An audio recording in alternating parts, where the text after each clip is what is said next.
Halo semuanya, Assalamualaikum warahmatullahi wabarakatuh. Balik lagi ke channel Adif Berbagi Ilmu. Kali ini kita bakal ngelanjutin pembahasan kita mengenai part of speech, yaitu bagian verb bagian kedua atau part keduanya. Nah, sebelumnya kita udah sampai di pembahasan mengenai jenis-jenis verb, dimana yang pertama itu kita udah bahas jenis-jenis verb tentang dynamic dan juga static verbs. Nah, sekarang kita akan masuk ke pembahasan mengenai regular dan juga irregular verbs. Nah, apa sih regular verb itu? Jadi, regular verb itu merupakan kata kerja yang beraturan. Kenapa bisa dibilang kata kerjanya beraturan? Karena kata kerjanya itu pada saat mengalami perubahan dari bentuk simple ke bentuk past atau bentuk verb 2 dan juga bentuk past participle atau bentuk verb 3 itu cukup kita berikan akhiran ataupun sufiks ed maupun d di belakangnya. Jadi itulah kenapa dibilang kata kerjanya itu beraturan. Nah, contohnya mungkin kalian juga udah sering pelajarin ya. Salah satu contohnya misalnya nih bentuk form atau verb satunya itu study, belajar. Nah, bentuk simple past dan juga past participle-nya itu studied. Jadi, kita tinggal menambahkan akhiran ed di belakangnya. Nah, untuk kata kerja yang berakhiran y, mungkin kita juga udah pelajari kalau misalnya dia berakhiran y, biasanya kita ubah y-nya itu menjadi i, kemudian baru kita tambahkan akhiran ed di belakangnya kayak study ini. Kemudian untuk contoh yang kedua, ada kata look, melihat, kemudian bentuk simple past dan past participle-nya itu adalah looked. Jadi kita tambahkan ed di belakangnya untuk mengubahnya menjadi bentuk kedua dan juga menjadi bentuk ketiga. Kemudian contoh yang ketiga itu ada kata move, yaitu berpindah atau bergerak. Kita tambahkan dengan akhiran ed menjadi moved untuk bentuk simple past dan juga past participle. Kemudian kita masuk ke irregular verb. Nah, kebalikan dari regular verb tadi bisa ditebak, irregular verb ini merupakan kata kerja yang tidak beraturan. Artinya apa?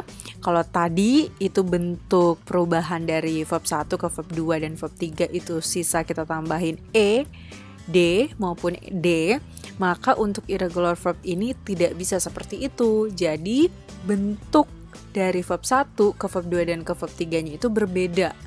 Jadi kadang dia berbeda, kadang bentuknya sama semua. 1, 2, 3 itu sama. Tapi kadang juga 1, 2, 3-nya itu benar-benar beda. Jadi cara satu-satunya untuk memahami bentuk dari irregular verb ini adalah dengan menghafalkannya. Contohnya, misalnya nih, ada kata simple form yaitu go, pergi. Nah, bentuk simple past dan juga past participle-nya itu went. Jadi benar-benar berbeda dari bentuk pertamanya yaitu go.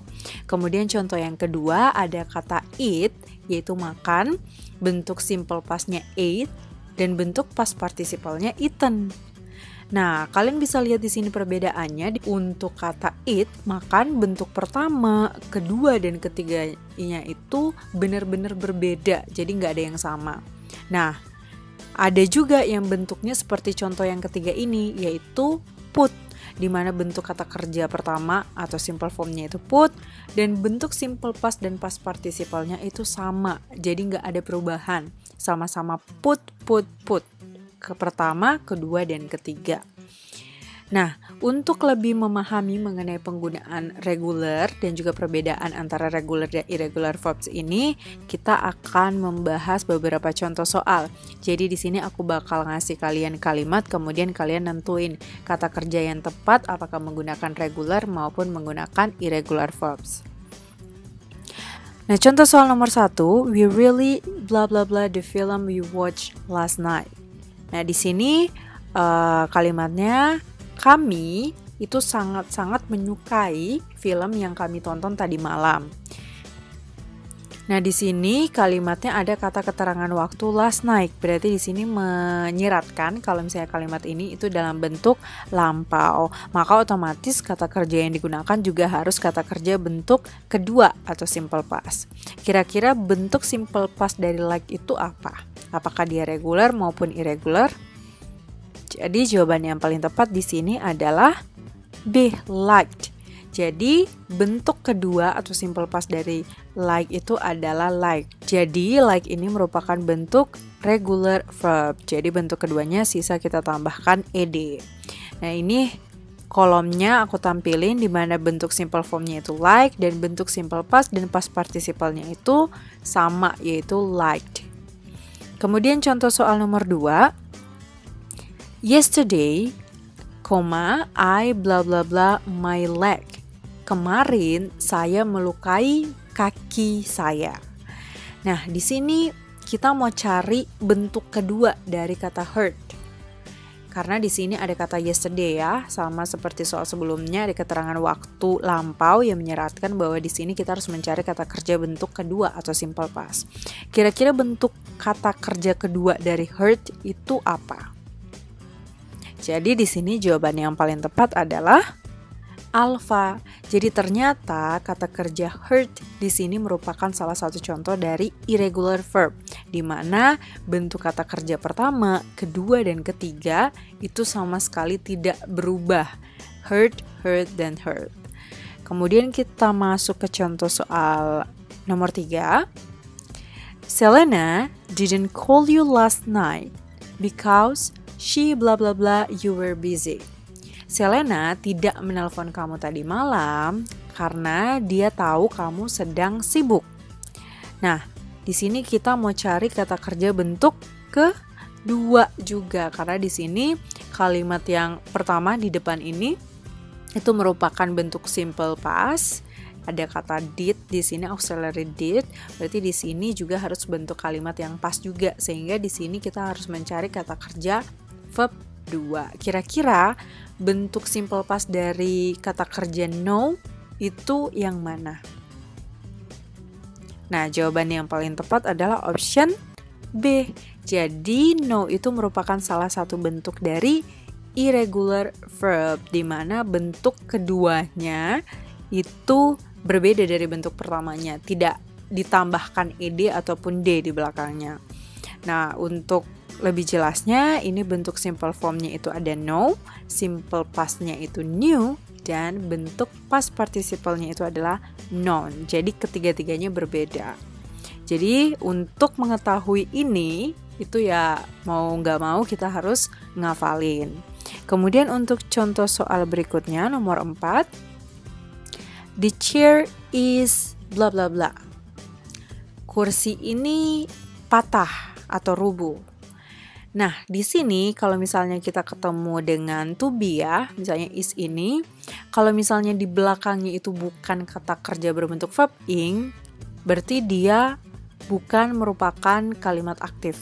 Jadi kalau misalnya di sini verb ing, dia kalimat aktif. Kalau misalnya bukan verb ing, dia harus diikuti oleh kata kerja bentuk ketiga, berarti konteksnya itu kalimat pasif.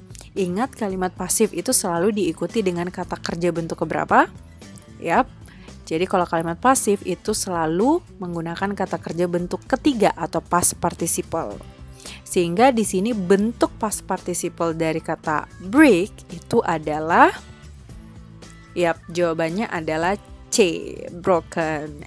Jadi untuk break bentuk simpelnya adalah break, simple past atau verb 2-nya itu broke, dan past participle-nya itu adalah broken. Sehingga break ini merupakan salah satu contoh juga dari irregular verbs atau kata kerja yang tidak beraturan.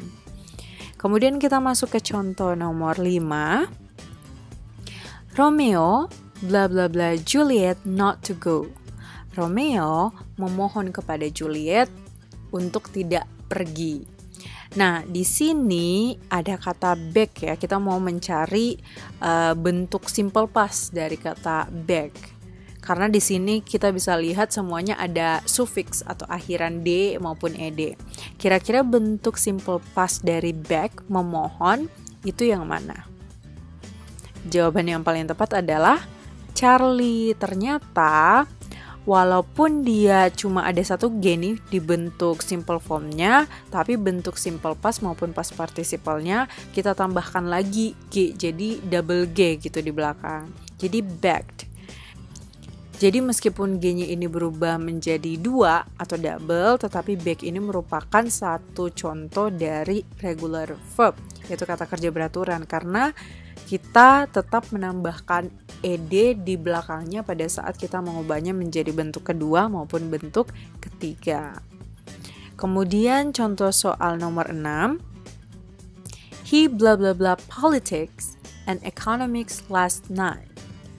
Nah, dia laki-laki belajar mata pelajaran politik dan juga ekonomi tadi malam.